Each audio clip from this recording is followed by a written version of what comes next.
Saatnya berpetualangan, datang ke Taman Pelangi. Bersama teman-teman semua, yuk kita saling membantu. Aku punya tas berlari dengan si Joko. Bergegaslah ayo berpetualang. Saatnya Shalom bagi teman-teman semuanya. Shalom.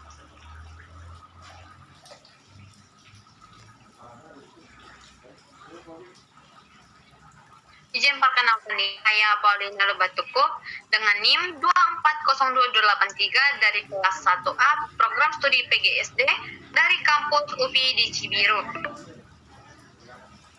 Di sini saya akan mempresentasikan sedikit tentang kerendahan hati.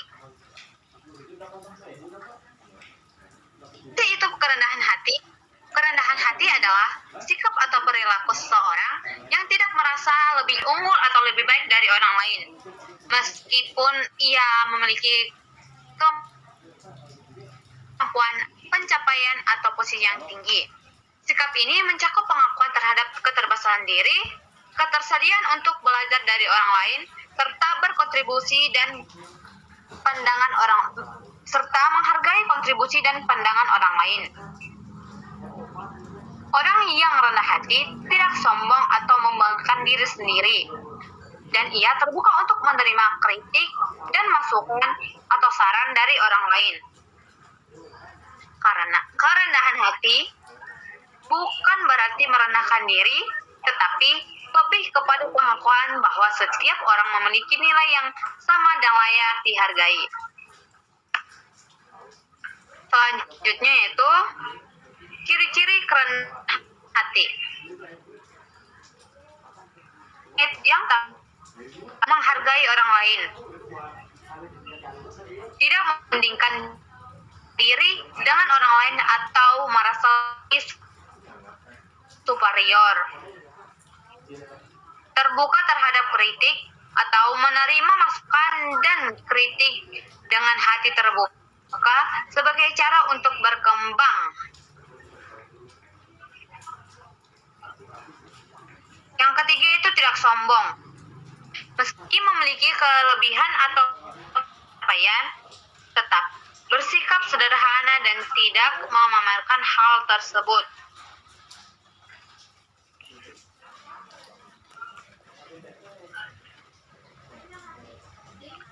Kenapa kerendahan hati itu penting?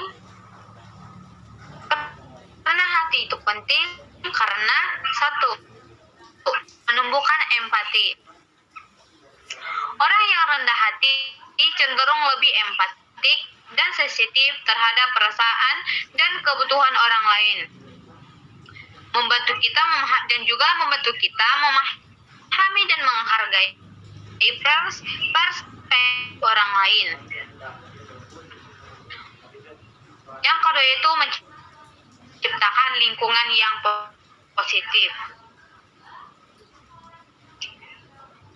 Sikap rendah hati dapat menciptakan suasana yang lebih inklusif, harmonis, dan saling mendukung, baik dalam keluarga, di sekolah, di tempat. Satu yaitu meningkatkan hubungan sosial. Orang yang rendah hati cenderung lebih disukai dan dihormati oleh orang lain. Dapat membangun komunitas yang lebih baik dan saling menghargai dalam hubungan interpersonal. Yang kedua yaitu mendorong pembelajaran dan pertumbuhan pribadi. Kerendahan hati membuat seseorang lebih terbuka terhadap kritik dan saran yang membantu mereka untuk berkembang dan memudahkan untuk menerima kesalahan dan belajar dari pengalaman atau kesalahan tersebut. Kerendahan hati dalam berbagai aspek kehidupan. Di tempat kerja, seorang pemimpin yang rendah hati mampu mengakui kontribusi dengan orang lain, memberikan penghati dan merasa terancam oleh ide atau pencapaian bawahannya. Dapat menciptakan budaya kerja yang lebih berkolaboratif dan saling mendukung antar rekan kerja. Di dalam keluarga, orang tua yang rendah hati mampu mendengarkan pendapat anak-anaknya, mengakui kekurangan mereka, dan tidak menganggap diri mereka lebih tahu segalanya, dan juga tidak membandingkan anak-anaknya. Yang selanjutnya itu dapat membentuk hubungan keluarga yang lebih hangat dan penuh kasih sayang. Yang ketiga, di dalam pendidikan, guru yang rendah hati akan terus belajar dan beradaptasi dengan perubahan yang ada, serta terbuka terhadap saran dan dari siswa atau rekan-rekan kerjanya. Dapat menumbuhkan sikap saling menghargai antara guru dan siswa, serta mendorong perkembangan pendidikan yang lebih inklusif. Cara mengembangkan sikap rendah hati. Yang pertama itu, menerima kekurangan dan keterbatasan diri. Kita harus dapat menerima kekurangan atau keterbatasan dalam diri kita dan tidak membandingkannya dengan orang lain. Yang kedua yaitu menghargai orang lain. Kita harus dapat menghargai orang lain atau menghargai pendapat dari orang lain sehingga kita dari pendapat tersebut kita lebih berkembang untuk kedepannya. Dapat mengakui, yang ketiga mengakui kesalahan dan belajar dari kesalahan itu.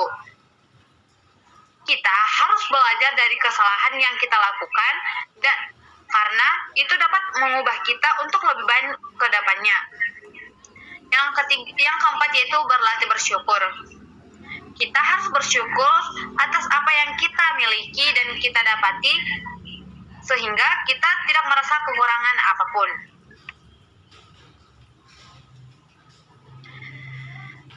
Tantangan dalam memiliki kerendahan hati. Yang pertama itu ego dan kesombongan. Salah satu tantangan terbesar dalam mengembangkan kerendahan hati adalah ego. Keinginan untuk selalu terlihat lebih baik dari orang lain seringkali membuat kita atau menghalangi kita untuk bersikap rendah hati.